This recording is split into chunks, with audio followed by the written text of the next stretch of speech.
And welcome to this morning session of the Mirza Family Professor in Islamic Thought and Muslim Societies Symposium that we have today. Pardon me? Yes. Oh, the medal. Yeah, it's boxed and put back into the safe. So in case someone takes it from me. I mean, Scott was hinting at that last night, so I said, it's safely in the safe. So it's my great pleasure to invite Dean Scott Appleby to welcome you to this morning's symposium. After that, I will say something about these two sessions this morning, and then I'll hand it over to Dr. Rashid Omar. Scott Appleby. Good morning, everyone, and thank you for being here. There is a rule that if you don't wear your medal the day after it's bestowed upon you, you have to take it back. We have to take it back. But I'm really delighted to open up day 2 of our celebration of the Mirza Family Professorship in Islamic Thought and Muslim Societies. We had a very, I think, wonderful event last night where Ibrahim gave a tour de force as the inaugural holder of that chair in his presentation. It scanned some of his most prominent work. We couldn't cover everything that Ibrahim has done, has published his many achievements and accomplishments over the years. But we were able to engage on 3 points at least that are of relevance. I won't repeat the lecture, you'll be happy to know, but I'll say that Ibrahim was able to tie together in a wonderful synthesis yesterday, his work on Al-Ghazali, the medieval mystic, jurist, theologian, philosopher, who is in a way of the stature and influence of Christianity's Thomas Aquinas at that period in history, who had remarkable influence in Al-Ghazali, as Ibrahim points out in his first award-winning book, enormous influence on later generations and the disputes and the polemics back and forth about the role of usul, fundamentals of law, and different views of history, and Ghazali's opening up of the Islamic tradition to other influences that proved controversial and have continued to be relevant in the 20th century and the 21st century in ongoing debates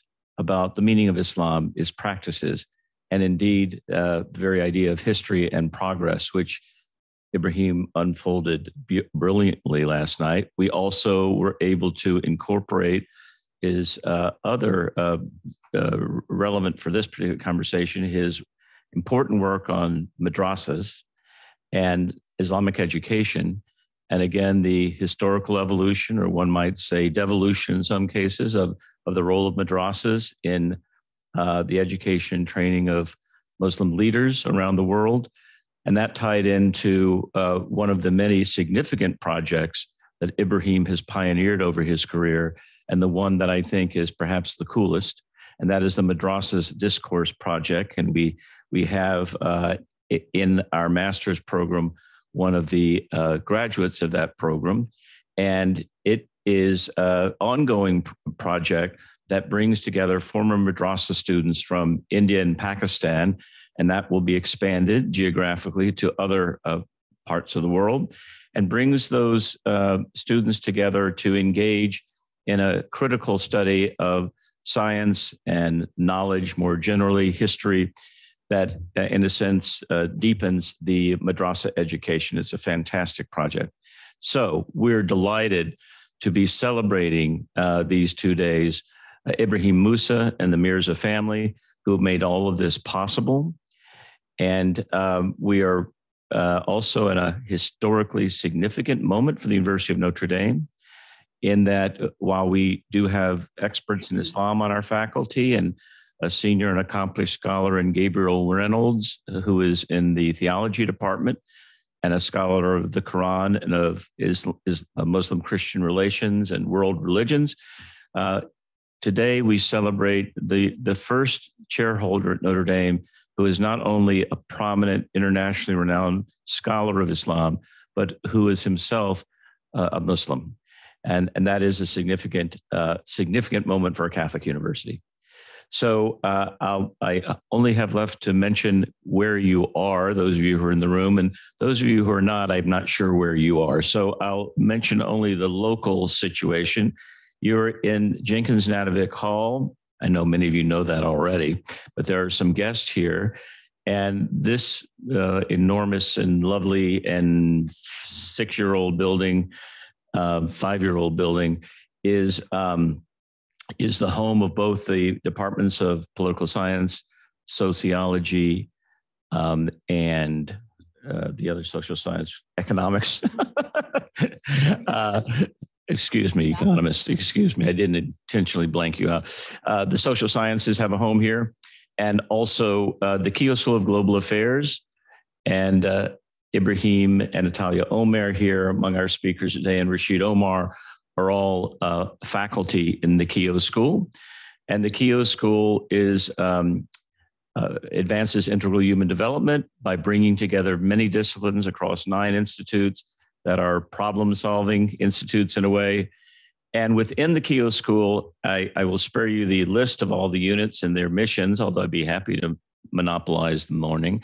I'll simply mention that we have at Notre Dame more broadly a very rich field of studies of religion, theology, religious studies, religious practice, and a concentration of experts here in the Keough School that are generally congregated around two units. One is the Ansari Institute for Global Engagement with Religion. The executive director is here, Mirza. And the project called Contending Modernities, which is an initiative co-directed by Atalia Omer and Ibrahim Musa and me, that works on the engagement, the religious and secular in the modern era. It's more complicated than that. Check out the blogs. So without further ado, we have distinguished panelists in both sessions this morning. We're delighted that you've agreed, Anne, to help kick off and anchor this first panel. So I turn it back to Ibrahim.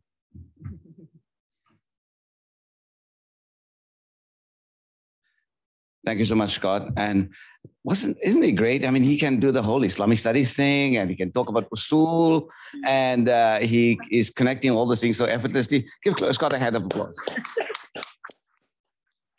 He's been around Islamic studies folks for a long time. The Fundamentalist Project was a whole big section. He's seen more of Professor Fazlur Rahman than I've ever seen. So he's been involved. Thank you, Scott, for those very, very gracious words. And once again, my thanks to, and our thanks to Sue Scribner Mirza and her family for this amazing endowment. So Scott already mentioned Contending Modernities. That's where the three of us, or at least my connection with University of Notre Dame started. Scott invited me to join the Contending Modernities project. As he explained, it's a conversation between Christian, Muslim, secular conversations. And then we added, Atalia has added a component of looking at issues within Jewish thought, and we hope to expand this. But it's about questions about the secular and a whole range of issues on the human person, science and the human person, nationalism, the questions of society and community. So those range of issues, that was my beginning with Scott. And then at some point he said, we're considering somebody at the University of Notre Dame to do Islamic studies. Would you be available to think about that? So I said, yes, we can think about it. And here I am almost 8 years later, and it's been a great ride and a great fulfillment to the high point of my career, and with this enormous and great gesture that I'm the first holder of the Mirza Family Professorship. So there's a couple of things that yesterday was an important day. There are a lot of things going in your mind. I become emotional when I think about my family. Lisa just walked in. I'm not emotional. Thank you, sweetie. But the thing is this, I do get emotional about this guy. Because Rashid and I, go back way back. He used to play a lot of soccer. And while I was hanging out with my friends, I didn't know him that well, but how we got together in the national liberation struggle in South Africa. That's how we really met.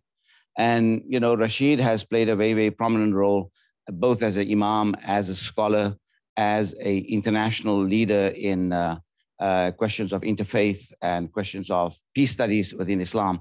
So Rashid and I go really back, and it was really, really moving for me last night, Rashid, that you said a few words and in the meaningful way that you said it, because I think your Rashid is also one of those people extremely humble and, you know, tries to disappear in any any meeting. But today I said, you are going to chair the first session. And I need to say the things that you have done for the community, the Muslim community, and the world community globally in a whole range of issues. I particularly wanted these two sessions and these the two scholars that we've invited today. Some years ago, well, most recently, Atalia Omar, my colleague in Contending Modernities, asked me to contribute to a volume that she's editing on the question of nationalism. I said, you know, I don't know much about nationalism, but, you know, there's something I want to talk about that's happening in the European sphere and the intellectuals that I've always loved and engaged, people like Derrida and others. And I'm reading Derrida these days and I'm finding things that are, Derrida had passed on, but, you know, I'm finding things that discomfort me. So I took some time and I started reading it. And of course, I knew of Anne Norton's book on the Muslim question. And I went back to it and said, I think this is a relevant question for the world as we understand it today, about the place and status of Muslims in the European sphere, but also North America, elsewhere. When I go to Singapore, you know, Muslims are telling me in Singapore, there's Islamophobia in Singapore. And they said this was not something that was there before.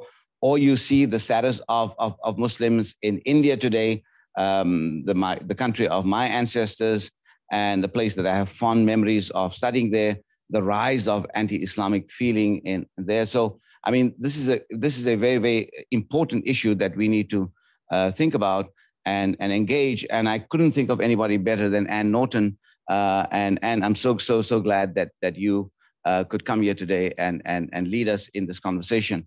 The other person that we will see later in the next session is Khalid Furani. I met Khalid through an introduction by Professor Talal Asad. He is a Talal Asad student, and he teaches at the University of Tel Aviv and lives in Haifa. And Talal always said that, you know, you need to talk to Khalid. You need to talk to Khalid. And we started talking by Zoom, and we suddenly realized that we have very, very strong common interests. Khalid has written extensively on questions of anthropology and theology. He's got the book that we're discussing is on that topic. And I thought that that's a very, very important topic for us to discuss here, because we in Contending Modernities in the Keough School are also thinking how to bring together the question of religion and integral human development, but how it's not about, you know, getting, you know, creating the possibilities for human flourishing. That is true. That is necessary. That's an outcome. But how do we get there? And how do we think our way through to human flourishing and putting modes of thinking and modes of living together? And so I thought that Khalid would be a great person to have here today. And so glad, Khalid, that you took the time to come here today, and we look forward to seeing you later. So it's my absolute pleasure to ask Dr. Imam Rashid Omar to introduce the panelists. Please help me to welcome our panel. Good morning, everybody, and greetings of peace. Welcome again to this first part of our today's symposium. My name is Rashid Omar. I am a faculty member at the Keough Institute for International Peace Studies and the Keough School of Global Affairs. It is my pleasure then to welcome you all. I want to get straight into the panel because we've lost some time. So if you forgive me for shortening your series, that should be, I hope, in order. Our first panel this morning is simply titled On the Muslim Question. We have a distinguished panelist. First, we have on my right, Professor Anne Norton from the University of Pennsylvania, followed by two respondents, our very own Professor Atalia Omar, Professor of Religion, Conflict and Peace Studies, also at the Keough Institute and the Keough School. And then the second respondent is Mahmoud Yunus on my far right-hand side. Mahmoud is a PhD candidate also at the Keough Institute for International Peace Studies. So welcome, the three of you. Our format is very simple. We will give our guest speaker, Professor Anne Norton, around 30 minutes to give an opening introduction, and then we'll ask each of our panelists for around 15 minutes to respond, and hopefully we'll have some generous time for Q&A. So without further ado, then please join me in welcoming Professor Anne Norton. Over here because I'm a wanderer. Assalamu alaikum wa rahmatullah wa barakatuhu. I want to thank Notre Dame and Professor Mirza for inviting me to this conference celebrating his inauguration as the first holder of the Mirza Family Chair in Islamic Thought and Muslim Societies. You can't hear me? I'll talk louder. Sorry. It is a pleasure to be back to Notre Dame, my first job, and an honor to be invited to this celebration. I want to acknowledge the first stewards of this land, the indigenous tribes who made this their home. And I want to acknowledge too the waves of immigrants, often exiles and refugees, members of religious minorities, the exiled and the persecuted, who have shaped our lives on this land and in this university in particular. Professor Mirza suggested that I speak about my book on the Muslim question. I will do that, but I don't want you to think I stopped working. So I will say a little more. When I first looked at Islam in the West, at the Muslim question, I saw that the fears that Westerners had of Islam actually mapped anxieties and fears that were less about Muslims than about themselves. Those who feared Islam said that Muslims discriminated against women, that they made women second-class citizens and objects of coercion, but so do we. We pay women less. Too many men feel they have access to women's bodies without their consent.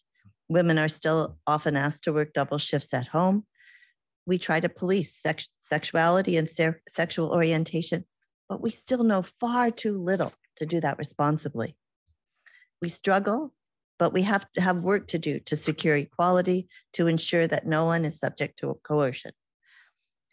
Those who feared Islam also said that Muslims were opposed to freedom of speech, that they silenced people. Perhaps today we are a little more conscious of silencing in the West.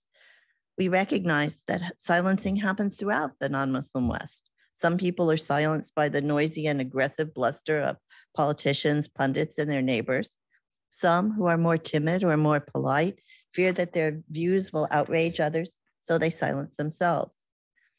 We recognize that people are forced to read scripts that other people write for them. For Muslims, that text has often been, you must denounce terrorism. For others, it has often been, you must publish again the cartoons that we regard as disrespectful, or you must say, je suis Charlie. For Muslims, that has been the text, but there are lots of other texts that people in the West are obliged to read. We argue about cancel culture and microaggressions, about pronouns and the silencing of victims. We have a lot to learn about freedom of speech. First, like all freedoms, freedom of speech works best among equals. Indeed, I think there is no real freedom of speech in situations of great inequality, where some can buy great speech and others have no access. Secondly, and this is particularly important to me, that freedom of speech does not mean freedom from critique. No one can use their freedom of speech to silence another, and all of us should be willing to face our critics. Speaking freely requires courage, to be sure, the courage to face power, to face our fears, but also the courage to take responsibility for what we say. The fearful in the West also said that Muslims were terrorists, that Islam was a religion of violence. As the Ukraine comes under violent attack from Vladimir Putin, with the silence, if not the blessing, of the Russian Orthodox Church, as Israeli settlers continue to attack Palestinians. Above all, as we here in America see mass shooting after mass shooting, decades of war abroad, and an ever enlarging military presence abroad, and an increasingly militarized police, it is difficult to cast Islam as the religion of violence. But the danger here is not, I think, hypocrisy. Hypocrisy is embarrassing, but hypocrisy is rarely dangerous. What is dangerous is preemption. When we argue that torture is the lesser evil or call for preemptive attacks on another state or nation, we are willingly engaging in the very conduct we fear from our enemies. In preemption, we say, we must attack, we must torture, otherwise our enemies will do worse. But if we attack preemptively, then we do worse. because the attack we stop was an attack we imagined, but the attack we do is our responsibility. In other words, we start wars, we degrade ourselves, and we commit not the lesser, but the greater evil. The fearful also said that Muslims were opposed to democracy. I have just finished a book on democracy. That was what I was doing since then. More precisely on what I call wild democracy, a democracy in which people truly rule. By wild, I mean a democracy that is not,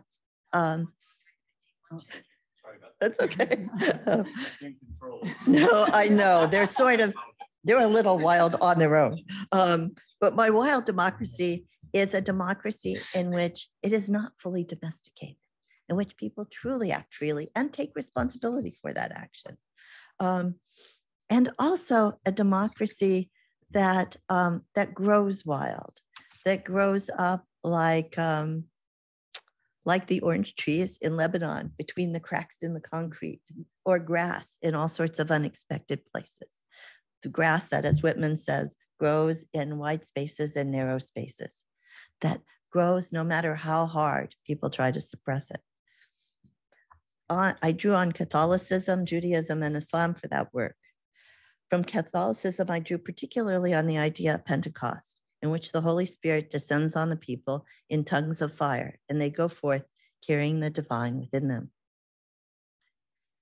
From Judaism, from a student of mine who was speaking to me about a Talmudic teaching that there are things which are not diminished by being shared: education, fire, and I think democracy.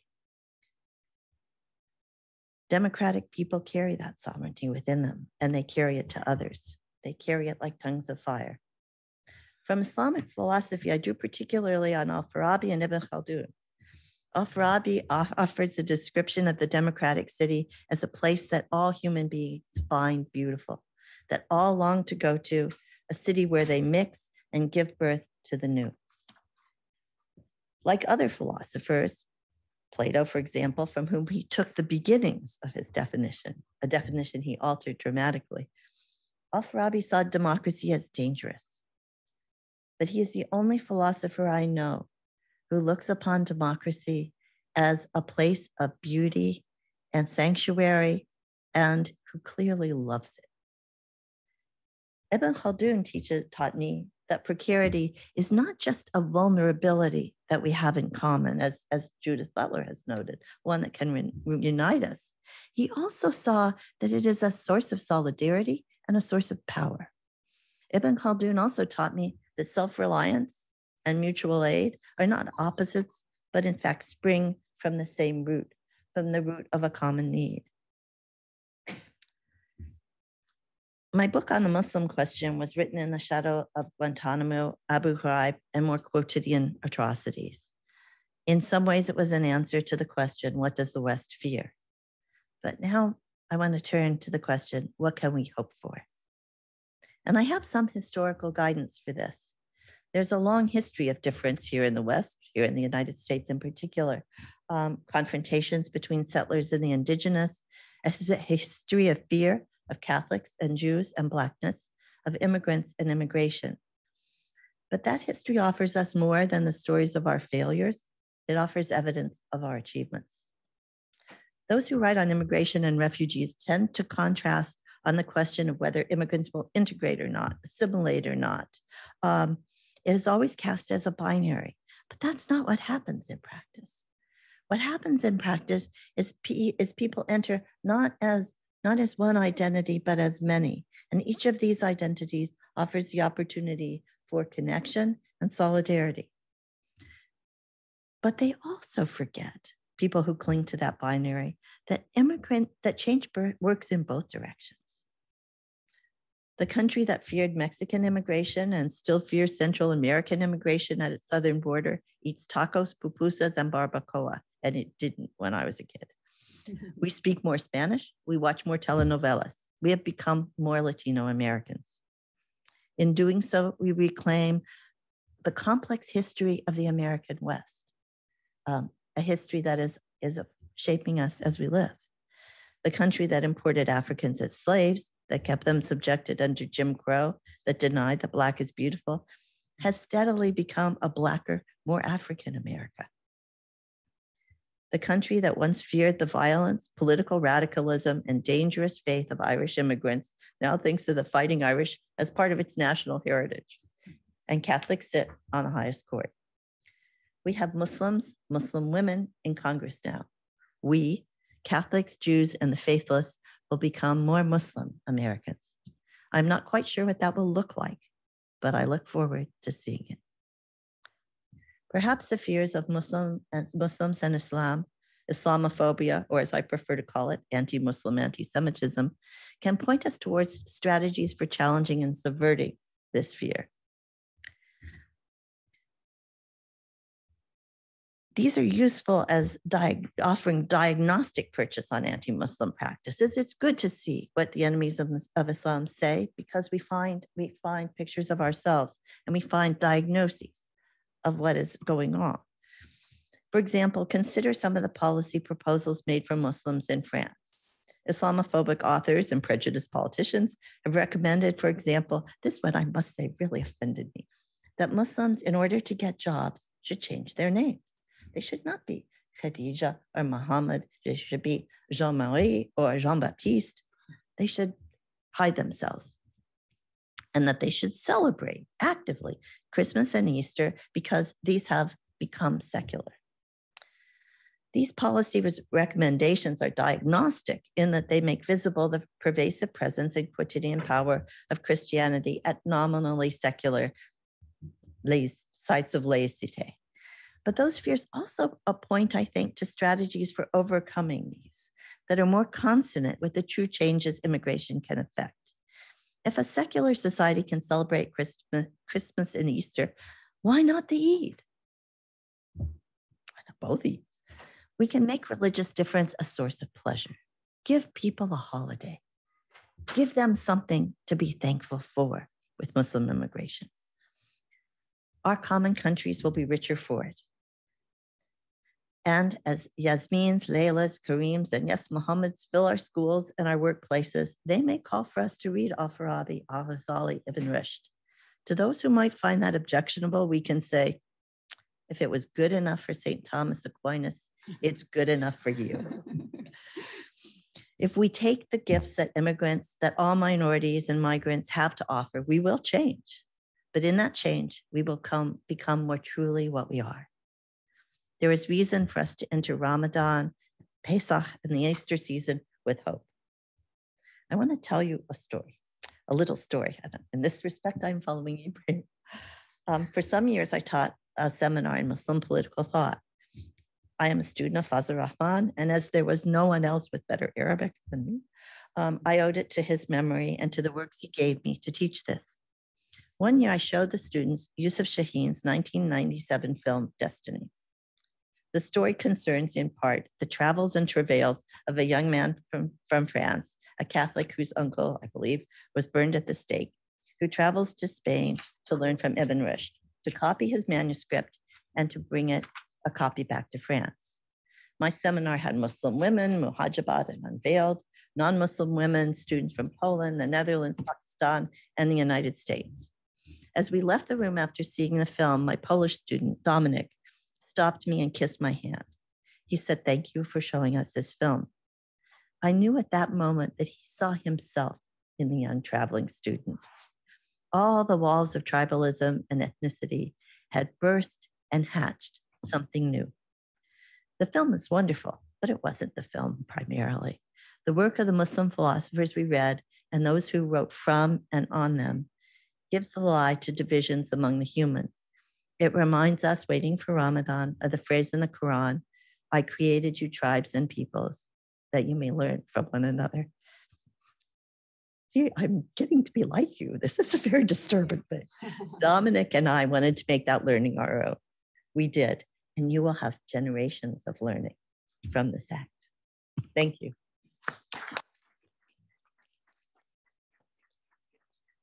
Thank you very much, Professor Norton, for setting the scene for a wonderful discussion. I now hand over to our first respondent, Professor Atalia. You can sit there if you would. You want to go there or no? Okay. Can you hear me okay? Such an honor to be a part of this celebration, and I'm not surprised that my dear colleague Professor Musa chose the celebration of his chair to involve a really rigorous intellectual conversation. So I'm just so thankful for being invited to this space. And I loved interacting with Professor Norton's book, and it generated so many thoughts for me.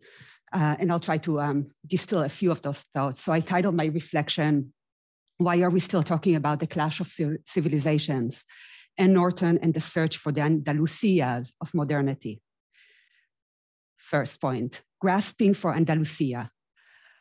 How come a case of bad scholarship is still so pivotal to any discussion of religion and modernity, and specifically Muslims and Islam in the contemporary moment? I'm thinking of Samuel Huntington's thesis of the clash of civilizations, which is a construct he did not invent, but only popularize under the guise of empirical social science. As Anne Norton writes, quote, "Huntington gets the credit for the clash of civilizations now, but there were earlier and more eminent partisans." This is on page 195 of this great book. Huntington is sitting comfortably in a genealogy that includes Bernard Lewis and Ernst Renan in the 19th century. As Deepak Kumar writes, the vilification and othering of Islam needed the decline of Muslim empires to consolidate an air of Christian, secular, modern superiority. Kumar's materialist analysis underscores and traces how the othering of Muslims meant their racialization. The political economy of empire creates the conditions for anti-Muslim racism, and Islamophobia sustains empire, Kumar writes in her book on Islamophobia. Kumar, who examines anti-Muslim racism as a product of empire and as the normal modality of imperial domination, not only in right-wing crazies, fringe, with which the construction of quote-unquote free liberal societies in the West is constitutive. Norton, on her part, reaffirms Kumar's point that Islamophobia or anti-Muslim racism is not about or only about religious intolerance, but rather about racism, and thus would require anti-racist praxis more than depoliticized interfaith dialogue. So the clash of civilizations argument is still here to contend with, even though it has been proved wrong and as a form of bad scholarship. And Norton's book constitutes a robust addition to this genre of rebutting Huntingtonian fame. Everyone feels compelled, or many people feel compelled to respond, reject, and rebuke the clash, while, of course, there are plenty of people in the academy and think tanks and other sites of knowledge and cultural and political production and reproduction and dissemination who affirm the basically racist and jingoistic argument that first seeks to attribute the causes of violence ahistorically to cultural identities, and second, argues in all the empirical pretenses of social science for the normative superiority of the quote-unquote West, a construct associated with modernity and secularity, understood as discursive traditions that and not the binary of the religious, but rather a form of political theological settlement, as Elizabeth Shackman Hurd exposes in her first book, Politics of Secularism. Professor Norton's book captures powerfully how the, quote, Muslim question is deployed and by whom and for what purpose, looking specifically in Euro-American cases.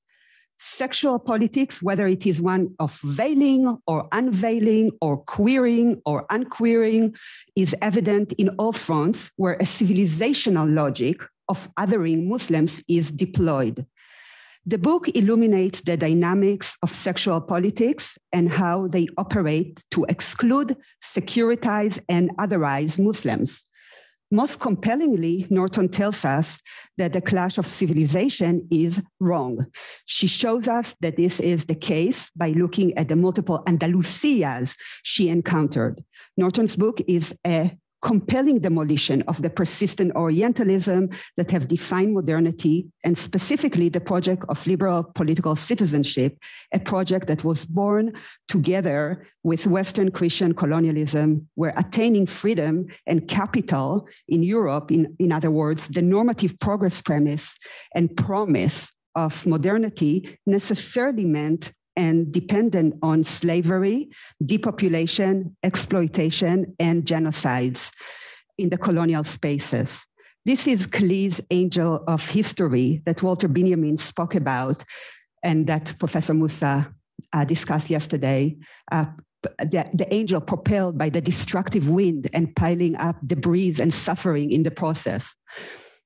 But the progress narrative conceals the debris and how it was caused and by whom.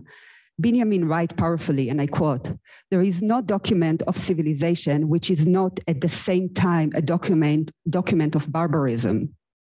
Norton's book documents this barbarism, but Norton's book is also so compelling for illuminating moments of interruptions. Just like Benjamin's conception of messianic time and his rejection of Victor's history of progress. Norton, to quote Benjamin again, seizes hold of a memory as it flashes up at the moment of danger, end of quote from Benjamin. This is the memory of Andalus, a moment in Spanish history where one can find, and I quote from Norton, a Europe shaped by more than Christianity, page 156 in the book. Norton continues, quote, "All three faiths still live in Andalusia. They still mix. They still exchange people and ideas. Catholic school children on field trips pose at the feet of the statue of Maimonides, the great Jewish sage. Modern Spaniards, like the Spaniards of the past, still move between the Abrahamic faith. Al-Andalus, Norton underscores, is not, quote, a singular paradise, incomparable and lost, 157, page 157. Rather, there are other Andalusias that offer, quote, alternative paths and open to alternative futures. One such Andalusia Norton finds in Juha, a gay Hawaiian Palestinian band that, quote, challenges not only the clash of civilization thesis, but the politics of sexuality, which it also conveys and brings with it. Juha, for example, weaves Hawaiian kitsch with the traditional call for prayers. Another interruption into history of barbarism is when Norton introduces the novel Cairo by G. Wilson and M.K. Perker, which captures an Andalusia, especially in tracing how, in another quote, the enemy, in this case, an Israeli soldier, a woman, becomes the ally and friend of the other characters in the novel. Norton reads Cairo as retrieving and reimagining and another quote, an ancient non-Western cosmopolitanism, which unsettles the self-righteous certainty, the progress narrative of the liberal model of prescriptive cosmopolitanism fielded by John Rawls and Martha Nussbaum, page 208. Accordingly, Norton tells us that the novel challenges the rule of law as a transcultural panacea. It refuses the divide between sacred and secular that buttresses the clash of civilization thesis. This is also 208, and by which he refers, together with Kumar, that I mentioned earlier, and many other critics, to a genealogy implicated in colonialism and empire that associate liberalisms with liberalism other with Islam, quote unquote, and with the construction of the liberal/secular own genealogy as rooted in Christianity and ancient Greece.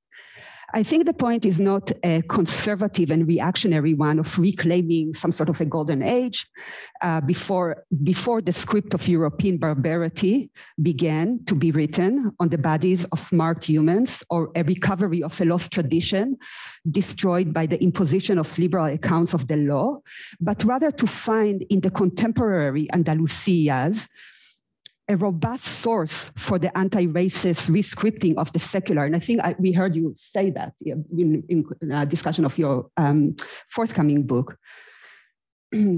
Norton therefore looks at those moments of interruptions, the Andalusias, where one sees glimpses of other possibilities, of alternative futures. She highlights Paul Gilroy's concept of conviviality, denoting life together, where the ordinary and I quote from page 196, everyday project of hybridity and synthesis interrupts the ugly world that Huntington saw. I much rather think with Norton's about Andalusias as sites for reimagining the secular and political, rather than romantic longing to foregone utopias. But unfortunately, the bad scholarship of a Huntington is still haunting and demands that we will devote so much ink over and over to demolishing it, as Norton does masterfully. I now turn to my own experience with Huntington to denote his thesis anti-Andalusian, an ideological account of history, politics, and religious tradition. Here, I will highlight Norton's discussion of the intimate relations between the quote-unquote Muslim question and the quote-unquote Jewish question in Christian European modernity, and how it unsettles, like the recovery and reimagining of Andalusias, the Huntingtonian ahistoricity and ideological differentiation between Jews and Muslims, as the former becomes, that is the Jews, the white Jews, become assimilated into whiteness, and the latter constructed persistently as Europe's other. Next part, haunting the syllabus. Over 20 years ago, I was a graduate teaching fellow at Harvard University's course on religion and global affairs. The course was co-taught by my dissertation advisor, David Little, and then alternately by Jessica Stern and Michael Ignatieff, as well as Monica Taft, always as a kind of a second professor. And for at least 3 iterations of the course, Samuel Huntington, the late political scientist, was there too, as a third and very dominant voice, provoking and upsetting many students and confirming biases and ideological stances for others. I was a teaching fellow for Discourse multiple times, as you can tell. Huntington haunted the syllabi, whether in person or through his false and harmful thesis. At a particularly memorable moment, he exclaimed, "The problem with all religion is sexual repression." He was actually referring most immediately to the sex scandal in the Catholic Church. A very strong contingent of female Muslim students, some with hijab, some without, erupted and demanded an apology. He did not offer one. He proclaimed that this was just a fact, and he had the empirical data to support it. As a professor now, I'm teaching versions of Discourse today, and Huntington is still haunting and lurking in the background and foreground, although I never assign him anymore, but rather Edward Said's critique of the original foreign affairs piece that offered policymakers the paradigm they needed at a time when the Cold War paradigm eroded, supposedly. The same Huntington of The Clash of Civilization then wrote another book, which is indeed highly consistent with the ideological thrust of The Clash, in that rather than looking globally at the international system and blocks of civilizations, which he used interchangeably with religions, and how intercivilizational conflict needed to be managed because of the essential incompatibility of civilizations. And this is what, of course, is called value reductionism. So the next book, titled Who Are We? The Challenges to America's National Identity, published in 2005, is where Huntington turns to a discussion of what he interpreted as the religio-cultural forces threatening what he deemed the true Anglo-Saxon Protestant identity, but really we're talking about the Trinity of Protestant, Catholic, and Jew in the United States.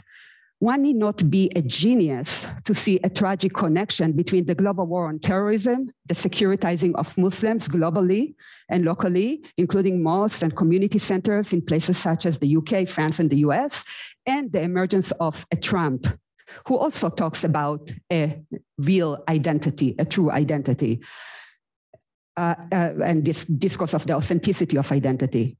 Indeed, the reactionary fear to this, the ontological security of the United States, the supposed enemy within, is highly connected to the policies the Huntingtonian prism has informed and the fear-mongering rhetoric it fueled, and the simplistic ways in which it is so deeply ahistorical. Over 20 years ago, in the classroom, we were preoccupied with 9/11 and the invasions of Afghanistan, Iraq, and the devastating events 20 years later of a hurried and disorganized US withdrawal from this graveyard of empires should have finally put the clash argument to rest and reassess the horrific policies it has informed in the aftermath of 9/11. Norton brilliantly takes the reader through an analysis of the torture and sexualized images that emerge from the Abu Ghraib and prison and what they signify, where the iconic image of a hooded prisoner standing on a box, his outstretched arms attached to electric wires, evokes religious images, but also one of the Klan, denoting how and I quote, the campaign against the Arab and the Muslim tried to identify Arabs and Islam with bigotry against Jews and Christians, and made the bigotry the license for invasion, war, and war crimes. This is from page 182.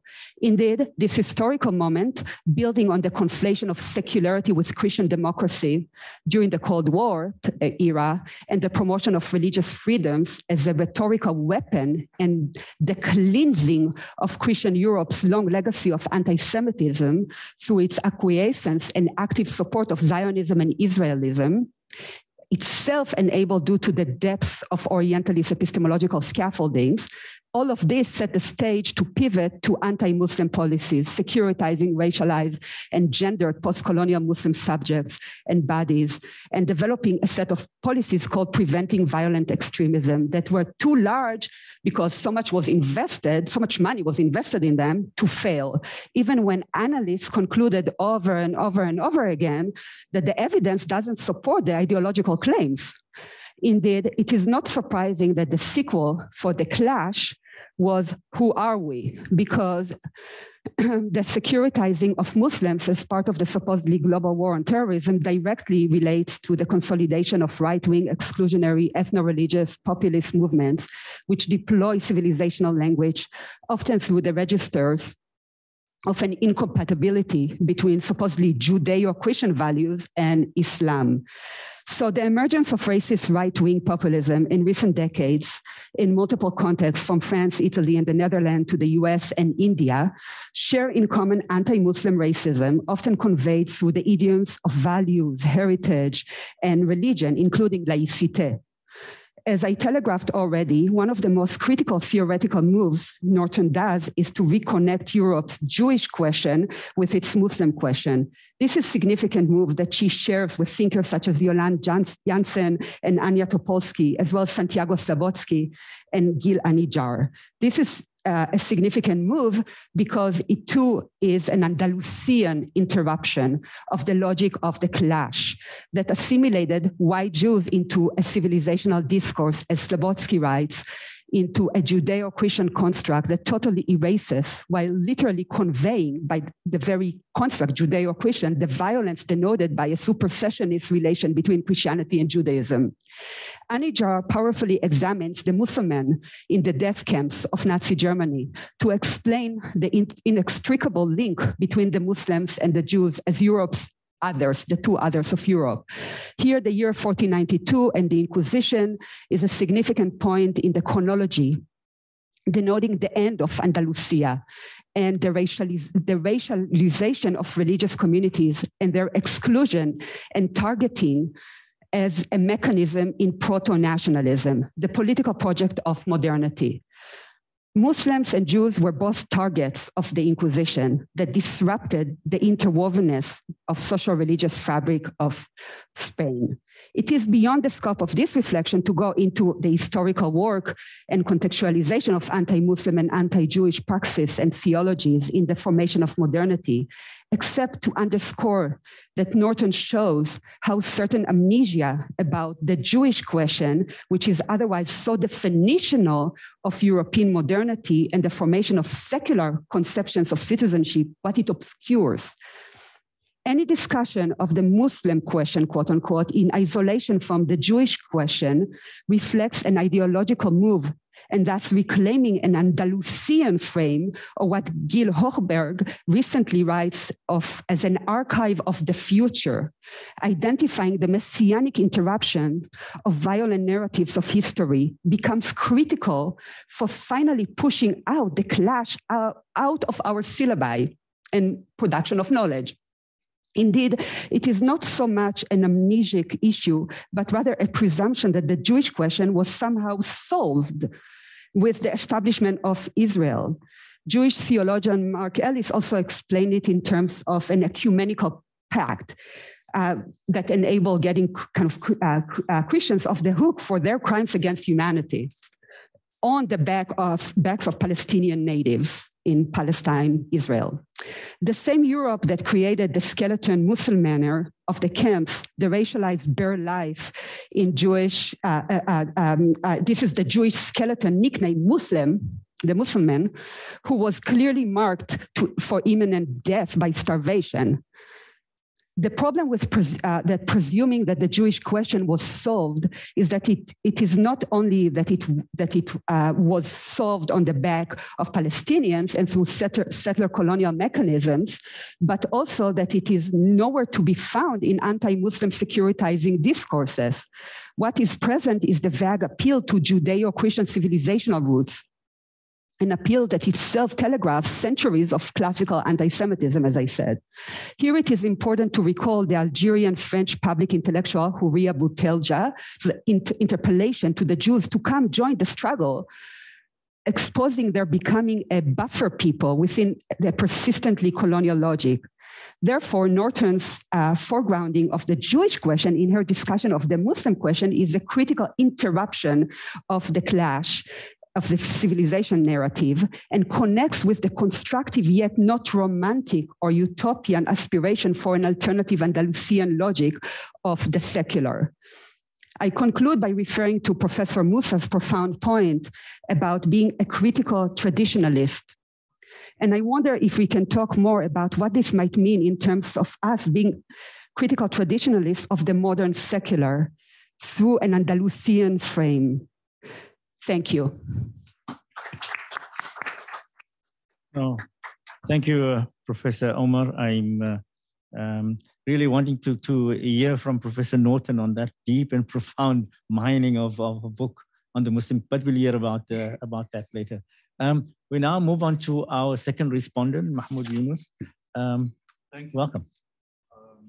As a student of Professor Musa, I want to share Professor Norton's concern about becoming more like him. It is a very disturbing thought. I comfort myself with the idea, as we say in Lebanon, when God created him, he threw away the blueprints. Professor Musa is one of a kind. The more we think of the Muslim question as a host of questions, the more we avoid the self-righteousness of the one answer. Admittedly, the more ubiquitous form of response. One advantage, however, to positing it as the Muslim question is that it falls into a familiar register, familiar at least to political theorists. I will be looking at the responses of two scholars of Islam before I turn the second half of my presentation to the political theorist and engage Professor Norton's book more directly. I start with Richard Bullitt, who, in making the case for the Islamo-Christian civilization, the title of one of his books, reacts to an overwhelming urge, as he puts it, to do something useful in the wake of 9/11. An examination of the historical record, he tells us, should establish the sibling character of Islam and Christianity. I want to avoid saying quote unquote all the time, so I'll give you a signal when I'm quoting it. The historical development of Western Christendom and Islam parallel each other so closely, he argues, that the two faith communities can best be thought of as two versions of a common socio-religious system, just as Orthodox Christianity and Western Christendom are considered two versions of the same socio-religious system. Bullitt, in J.H. Hexter's classification of historians, is a splitter, not a lumper. He works with particulars and presents us with facts, and facts belie a long and willful determination to deny the kinship that he postulates. Setting the record straight should undermine this denial, Bullitt believes. But it seems to me that what motivates the more pervasive clash literature is something much stronger than a shortage of facts. There is, for one, the narcissism of minor differences in Freud's parlance. Here we may stipulate against Bullitt that the smaller the differences, the more aggressive the processes of difference-making that are meant to reinforce identities.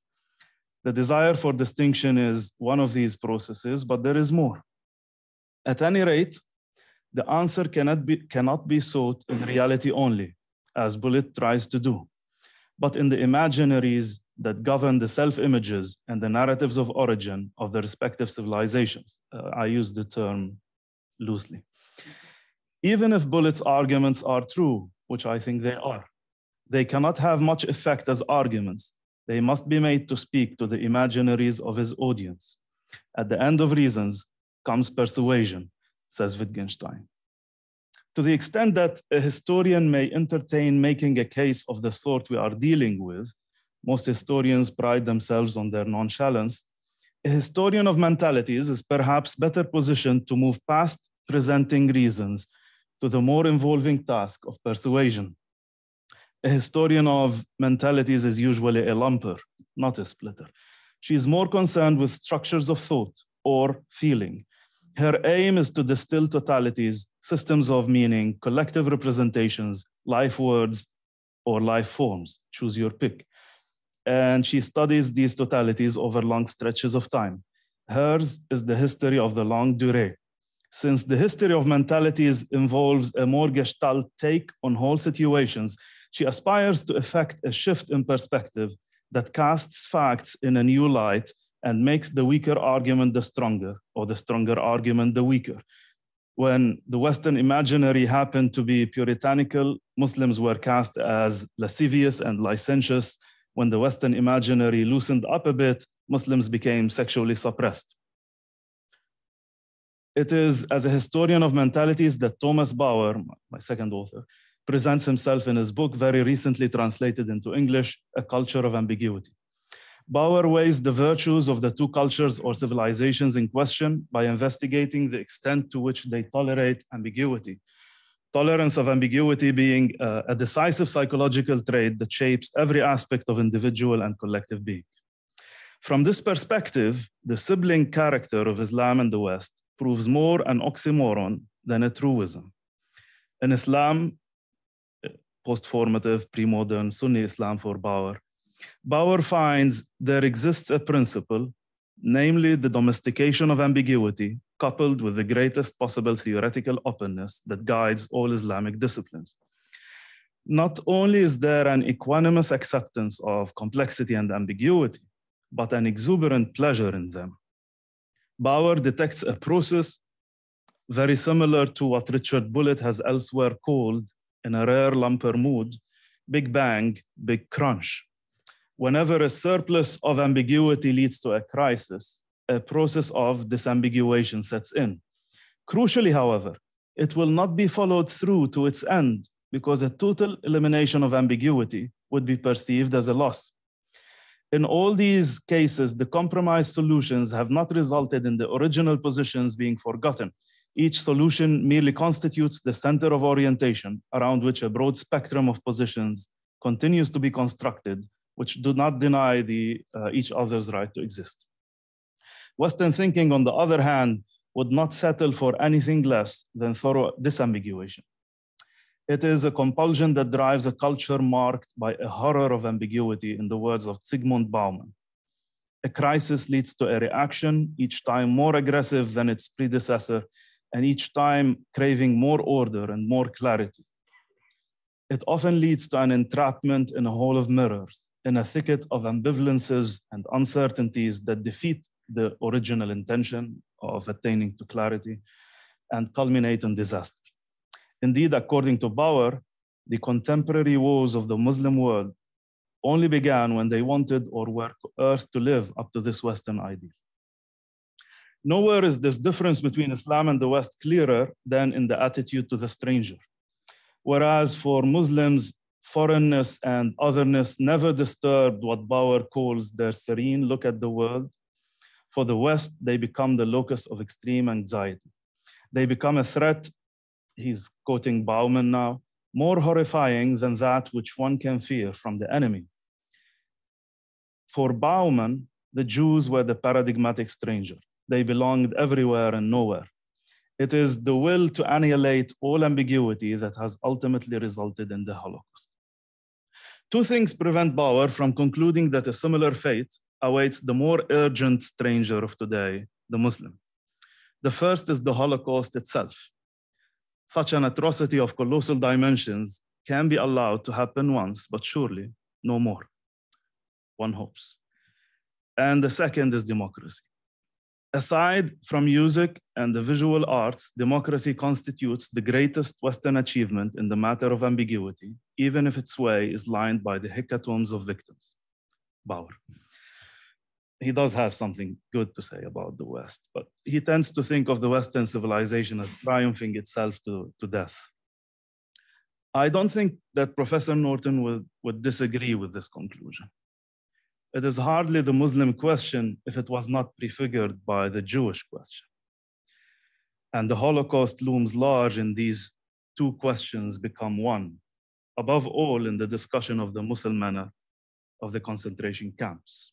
You might know him from Primo Levi's work. Norton plays on the word to say, if Western civilization is to enfold, embrace, and comprehend the Jews, and in so doing claim its own Judaism, that should be done without giving license to another series of pogroms. If the West is to bear true witness to the evil of the Holocaust, then it must meet ethical demands that go beyond the construction of memorials and an ethic of remembrance. The West must close the camps and take the Muslim manner as its own. On the question of democracy, I believe Norton would also agree with Bauer's characterization of the cost. When Bauer says, no culture was so easily put into question by the otherness of the other, I imagine Professor Norton nodding in approval. These are homebred anxieties, as she demonstrates, and this is where she wants to tackle the issue at home. But it is in addressing the question of democracy that her subtlety as a political theorist shines through. Who am I to say, but I'm playing along. Norton and Bauer may disagree on a range of issues. She defends the values of the Enlightenment, for instance, or maybe something more like Rorty's postmodern bourgeois liberalism, I think. Whereas Bauer's allegiance is to the values of the counter-Enlightenment. The relevant point of disagreement for our purposes is the extent to which they think Islam and the West, or different cultures in general, can be permeable. Here they seem to be polar opposites. The biggest flaw of Bauer's book is one that is usually detected in historians of mentalities or thinkers who appeal to paradigms or epistemes in offering structural explanations. These constructs become inert entities, even prisons. For Bauer, Islam and the West are like oil and water. They do not mix. Professor Norton thinks that emulsifiers are easily procured, and the mixing of oil and water is a lived reality. She has a nose for emulsifiers, as a matter of fact, and she rejoices in the endless possibilities or recipes that bring together oil and water. The many dissenting voices intolerant of Islam, she interrogates with sympathy and fairness. Nevertheless, her tu quoques are sharp when she needs to cut through nonsense and blunt when she wants to shake up an obstinate interlocutor. European journalists, she objects, preen themselves on their courage in attacking a minority population with little political power, subject to discrimination and continuing slights. They exchanged the hazardous practice of speaking truth to power for the less risky business of mocking minorities. Like Bullet, her facts are ready and her figures give the lie to the myth makers. Reactions to the Danish cartoon affair are out of proportion with the facts, period. More importantly, Professor Norton detects in the dissent of the dissenters the ills that plague Western democracy. She tries to retrieve the political. The streets of Amsterdam do not speak as they once did for freedom of religion or freedom of speech. They speak for the freedom to consume. Freedom follows not from sexual pleasure, which is more like a compulsion than a freedom as she portrays it, but from political power and the possibility of individual autonomy. Charity is not a relation between equals, and for this reason signifies the absence of the political. And finally, she insists that poverty is not an ethical as much as a political problem. It is the political problem as far as I am concerned. I should say something about that. Professor Norton criticizes the Western fixation on sex as an identity as opposed to sex as an act, a mere act, a fixation compounded by a demand to confess and an urge for transparency. I take this to be a perhaps disguised attack on identity politics. I hate to say as a Muslim, I think so and so. I find it short circuits honest discussion. But just for now, I will say that as a Muslim, I can see how identity politics provides a shelter for Muslims like myself. And I admire the impulse that gives rise to it. But identity politics is not making democracy more resilient. The solidarities it produces are dispersed. They cannot stand in the face of more traditional solidarities of class, religion, or nationality. Solidarity is the key word here. Professor Norton sees Ibn Khaldun as founding politics on friendship, as opposed to those Derrida and Schmidt and others who wanted to base it on enmity. She admires the effort, but recognizes that the sphere of politics is agonal and that democracy is about accepting defeat. The Asabiyya that Ibn Khaldun analyzes and elevates into the political fact par excellence, as Len Goodman puts it, is not simply friendship. It is a more raw kind of solidarity. Even solidarity is just one of its dimensions. Power and prestige are two other dimensions. The solidarity of the frontiers of the countryside can be quite potent and perhaps venomous, as the work of Catherine Kramer on the Wisconsin electorate shows. It is full of spite against the urban elite, and it becomes more venomous when this elite is not willing to consider the grievances of the rural population, which are true grievances. The so-called white middle-class worker has seen his income reduced and his securities diminished, and he misdirects his anger against the so-called left. Both he and they are misguided. Meanwhile, corporate America grows more tyrannical. When the economy dwindles, and it will, Muslims and other minorities will pay a price for that anger. The other thing I want to say, so a defense of democracy on other grounds, on grounds other than identity politics, I think, is a defense of those rights and those minorities. The other thing I want to say concerns Ibn Khaldun's depiction of the mentalities of the rural and the urban. Or to bring up Machiavelli at this stage, the different humors that characterize different political collectivities. Machiavelli thought that the only genuinely political cleavage was that of the rich poor. Everything else is artificial, religion, family, guild, whatever. Machiavelli further believed that through constitutional design and other means, we can shape where political conflict can happen. Instead of fighting our political battles as, say, religious groups, we do it as class groups. It is a matter of design, although it's quite difficult. This further shapes the dominant humors in society and decides whether this society will be politically alive, whether they think of their freedom as a means to rule and be ruled in turn, or as a means to gratify their whims. To make a long story short, the rural-urban cleavage is not one that is productive politically because it does not cut across partisan lines, although we can learn a lot about it from Ibn Khaldun, and if we understand it, we deal with it better. The identity cleavage is not productive politically because it is divisive and squanders political capital. The rich-poor is a better site of contestation. I could say something about the humor that is engendered by identity politics, but I fear that I will alienate you. Finally, our disagreement with Bauer on the way he somehow reifies Western and Islamic mentalities should not make us underestimate the resilience of these constructs. I'm thinking of the Coen brothers movie, A Serious Man.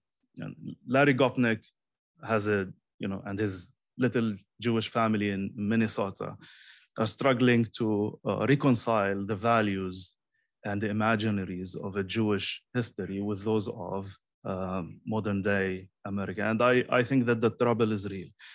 The issue is that I think these are matters to be done at the level of collectivities. Many of the examples that Professor Norton gives are of individuals finding their own way, which strikes very deep in the Western imaginary. And sometimes individuals can modify the whole imaginary and produce a different culture. But I don't think that individuals are always capable of that. And the question of tension will always remain. And I don't think that I think that Professor Norton is a bit more optimistic than I would be. And I find that in times of difficulty, again, think of the economic troubles ahead, these collective identities that provide security in time of trouble will come to the fore more alive than the individual efforts, as much as we admire these. Thank you. Thank you, Mahmoud. Before we get to questions and answers, I am very curious to know how Professor Norton would you be nodding? So I give you two minutes just as an initial response to give the audience an opportunity, and also online if you'd like to pose any questions. Right. I mean, thank God it's only 2 minutes, because these were both really brilliant discussions, and I'm very grateful for them and took lots of notes, and we'll have many questions for you over email in the future. But let me seize on 2 or 3 things: imaginaries, practice, and democracy. I agree with both Atalia and Mahmoud, if you will permit me, that really behind every argument is an imaginary of the world, but also an imaginary that entails construction of solidarity and an archive of the future. And those are profoundly important. And one of the mistakes I think that the opponents of religious and other bigotries make is that they want to disown the imaginary for the facts. But the facts are of what, for whom, and made in what context. And they have to be embedded in an imaginary. And here I really do think about the imaginary in the terms that people like Ibn Khaldun and Al-Farabi talked about it, that it's not a fantasy, simply it is a construction. And those are very important. So I want to give you an imaginary of democracy. And I have to say, because of how old I am, I was at one in the politics of that moment, I was very much engaged and very much in favor of identity politics at a certain point. That point is long ago. I think it served an extremely useful purpose.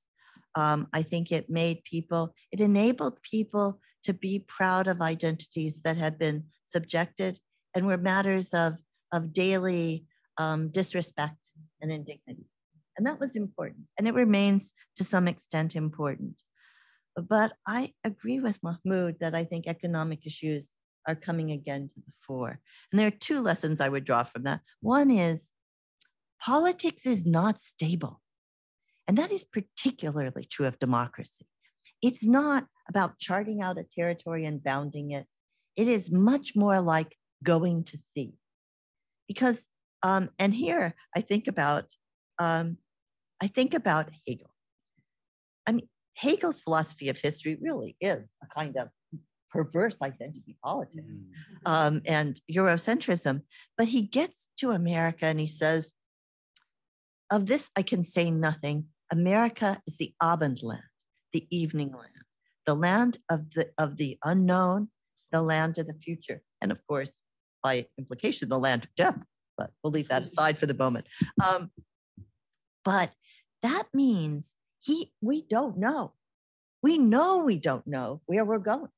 And for every Democrat, that is the case, because the people change. New people come, people change their minds, they shift. And we go into an uncertain future in which we know we will lose. I mean, every one of you in this room has gone to a voting booth and voted an unhappy vote in which you probably lose. Losing is part of democracy. Accepting losing with courage is essential to Democrats because that is where change comes from. But it also means that what we do is much more like sailing. It requires constant adjustments. It is uncertain in its aim, and it is flexible. We have to adapt. And I do think that now economic issues have come to the fore with an immediacy and a danger that we have to face. But we have ways of facing that. And again, I want to return to the imaginaries now allied with practice, because I think that the opponents of bigotry have been too Spartan and too reluctant with their imaginaries. We have great imaginaries. You know, get me, you're tired, you're poor, your huddled masses burning, yearning to, all those things, yearning to breathe free. That is an imaginary. And it is an imaginary which is closer to the truth and has a greater future than Huntington's imaginary, which is frankly absurd. I have a Huntington story, but I will tell people about that afterwards. Huntington in Georgia, not Georgia, but Tbilisi, Georgia. But it's a Catholic story too, but never mind. I will repress myself. That imaginary, an imaginary that all men are created equal, or an older imaginary, the imaginary of the English soldiers at Putney who sat down and said, we will not fight anymore unless we say what kind of country we're fighting for. And Colonel Thomas Rainbow, who's a favorite of mine, said, I think that the poorest he that is in England has a life to live as the greatest he. That is to say, everyone has a life to live. That we have common embodied mortality that gives us certain needs, but also I think licenses certain democratic demands, a demand for food, but also a demand for dignity. And that demand for dignity is something that I think contemporary Muslim thinkers have put forward more strongly than thinkers in the West. In the West, it's about redistribution, which can be quite important. But dignity is far more important than redistribution, because that is where people live, in the consciousness of their worth and what they are able to do. So that imaginary has to be realized, and it is realized. And I heard this over and over again in Atalia's remarks, is it's about practice. It's about interruption. It's about counter practices that we do, that we see people doing. And yet we are often so preoccupied, unfortunately, with rebutting another imaginary that we fail to acknowledge those. And we need to make those interruptions, those exceptions, those openings larger. And this is something we are fully capable of doing. And both of you suggest very important ways in which we can do that. And I am very grateful for it and very impressed. Thank you very much. That was wonderful. The floor is now open for any questions. There's a roving mic at the back there. So you raise your hand and you just introduce yourself. Keep it short.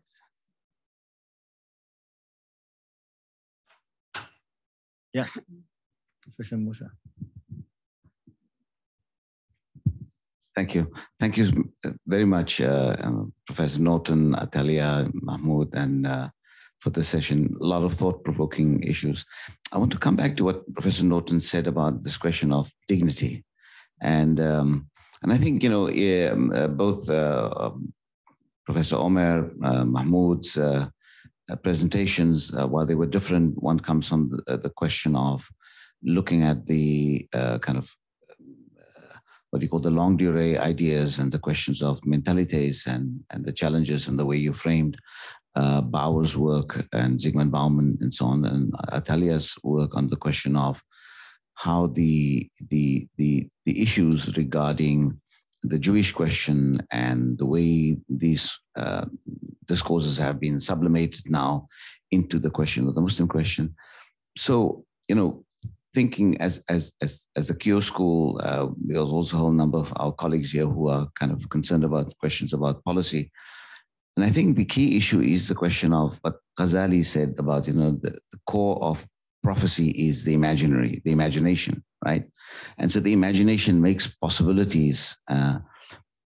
So how do we help our colleagues those of us involved in the questions of the imaginary challenging frontiers, how do we do the translation of that into discussions of economics and politics? I mean, do you have any of you, four people out there, do you have any hints of how we deal with that? I think the question of dignity is critical, but, you know, sometimes the word dignity is about self-worth, it's about something, but how do we unpack the content of dignity? And it's not, it might not be one answer to that, but how does one contextualize it?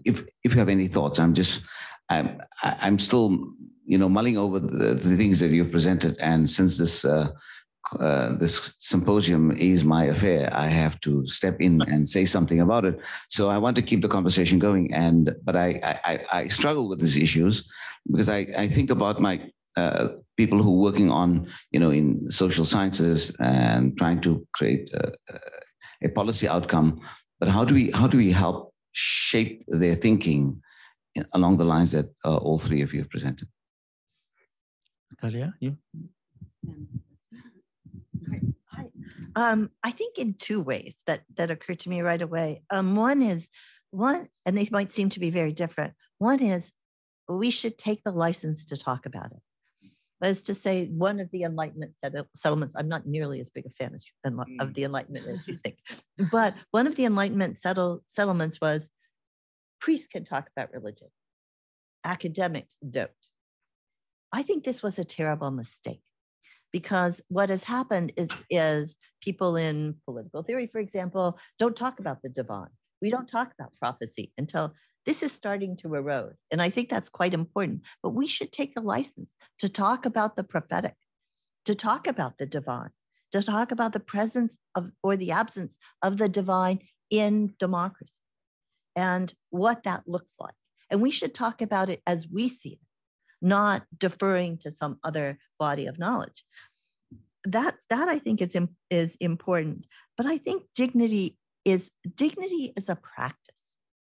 I think dignity does require perhaps redistribution and certainly economic justice, because there are some things people need to have dignity. They need to have learning. They need to be able to keep themselves alive in a decent fashion. And they need the tools of their work, whatever that work is. People have to have the tools to do the work they want to do in the world. So those things are essential to their dignity. But it's not whether my neighbor has a Maserati and I don't. I honestly can't really tell one kind of car from another. So I'm not going to be grieved by this lack.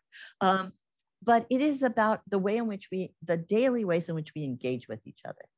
And those are not things we should legislate, but they are things we have to some extent, enforce on one another. We have to demand that people treat other people with dignity. And that sort of prescriptive element, I think, is also important. But yeah, I want to just underline again how important the prophetic is. and the way it has come into the West. I mean, Maimonides, when he talks about prophecy, talks about how it's not that the prophet is engaging in a kind of magic or even necessarily transmitting the word of God. Sometimes it is just they see things faster because they have read more, thought more, done more. And so this larger sense of the prophetic is very important for us in informing policy. And we should not be ashamed to bring it up or reluctant to bring it up. Thank you. This is just so profound.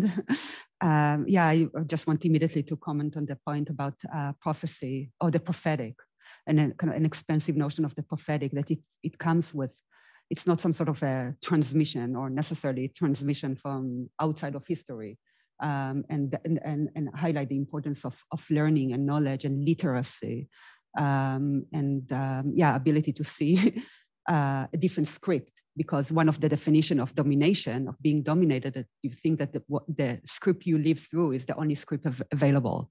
And so yeah, I just resonate with this, and immediately what comes to mind is thinking of the budget, a budget as an ethical and moral document, right? A moral praxis, form of praxis.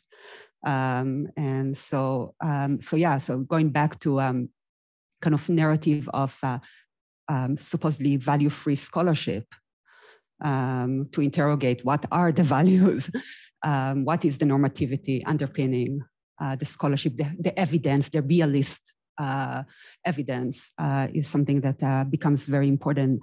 And yeah, and of course, what is dignity is also not something that needs to be, assumed. It needs to be interrogated too and interpreted. And so this is very important that we understand what we talk about when we talk about dignity, and that it's not a form of imposition of someone's cosmology onto somebody else's life.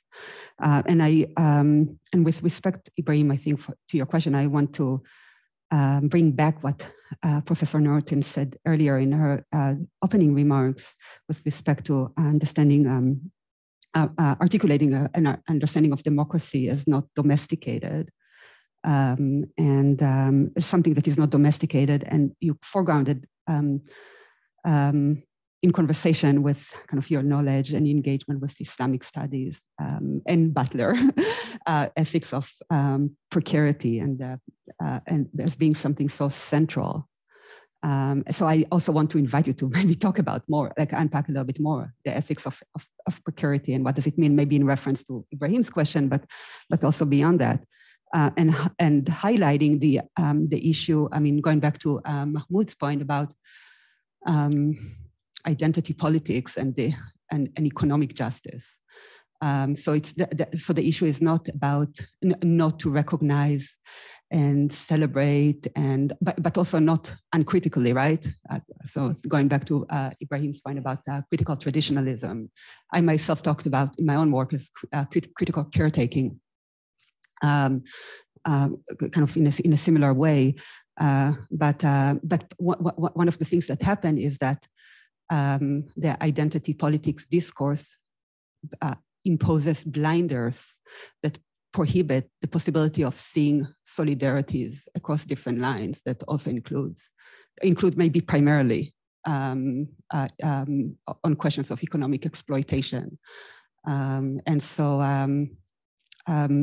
which of course works against dignity. So yeah, a lot to think about. Ethical precarity. Oh yeah, I guess you want to. Thank you. Yes, we've run out of time, so maybe I'll ask Mahmoud. Are you sure? Right. So please join me in thanking this wonderful way of starting this symposium.